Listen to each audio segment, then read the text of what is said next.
Hello FPL managers, welcome back to the channel. So this is the video I've been talking about a lot on my Twitter handle. Firstly, in this video we'll start with my team review and then I'll take you through the wildcard draft that I've prepared.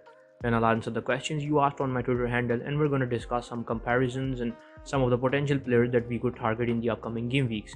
So let's kick things off. Starting with the team review as always, this is how my team looks like after the 2 game weeks from hell. I've had 2 back-to-back red arrows resulting in a rank decrease. I did activate my wildcard, but things did not turn out in my favor. Looking at the points, Foster, who started in goal, contracted with COVID and he missed the game versus Norwich. The defense blanked 2 and I got a total of 6 points from Big at the back. KDB and Yota were the 2 returners in the midfield as both of them assisted a goal each. The forwards blanked 2 and Dennis took a step further to blank in negative points as he was shown a red card. How amazing it was to see the player with the armband sent off, and it was even more overwhelming to realize that he will not be available for the second fixture in the double game week.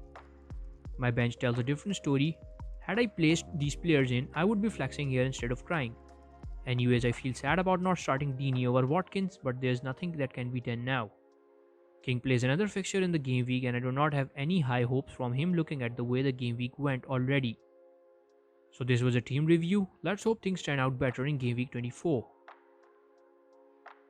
So moving on to the wild card, this is the draft that I prepared and I'll take you through it, giving you insights on each pick and the reason for choosing them. So let's get started. So at the back I've got Dia and Foster as a keeper duo. Dia has been really good at the back with the amount of saves he makes per game. He's one of the main reasons why United has kept some of the clean sheets they did so far this season. Foster is a budget pick and at this cheap price he's a starter.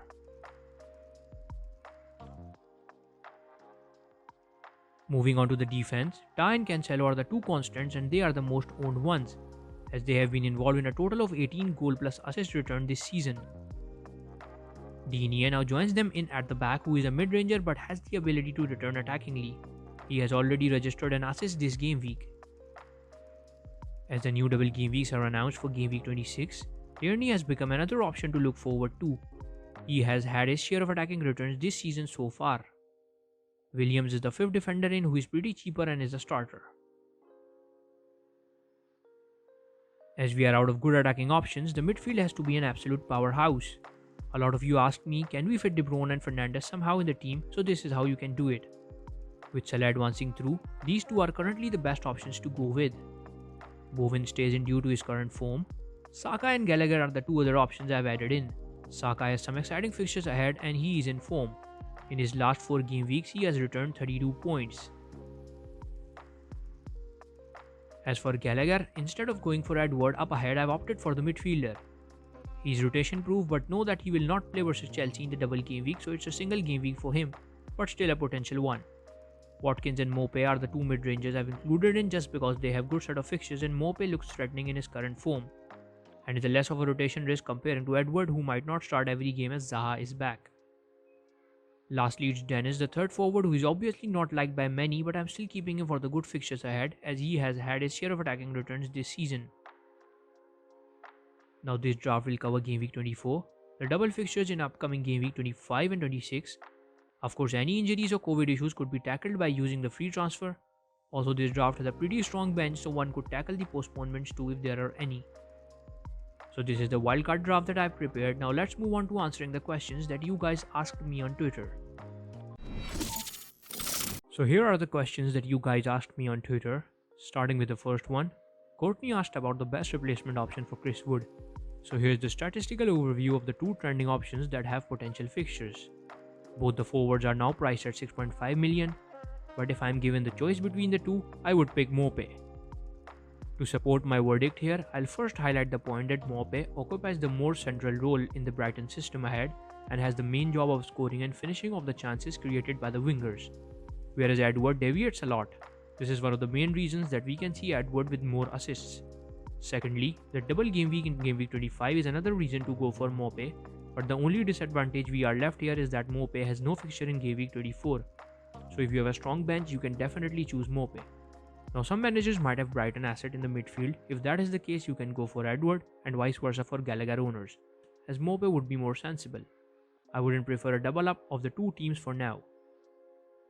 Coming back to the questions, Salah's written that Gaz asked, looks to be delayed now as Egypt has progressed ahead in the tournament, and that is fantastic for them.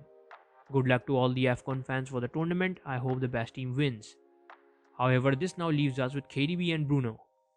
Bruno is a more potential option because of the double game week, and I would prefer him over Ronaldo because of the current form.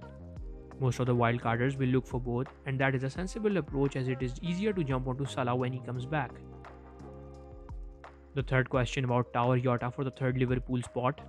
Trent without a doubt is preferred by me because of his attacking involvement and bonus clean sheet points often. He's in form and returning pretty well. Moreover, as things stand, the inclusion of Diaz has now caused a little bit doubt over including Jota in, as his minutes will be again under threat.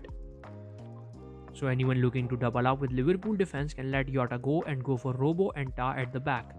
Of course, this is not like the most recommended thing to do with other defensive options available, but more certainly Robo now looks better than Jota. The fourth question inquires about the best formation, and I must say 4-4-2 looks better with Big at the back. There are now a lot of defensive options to play with.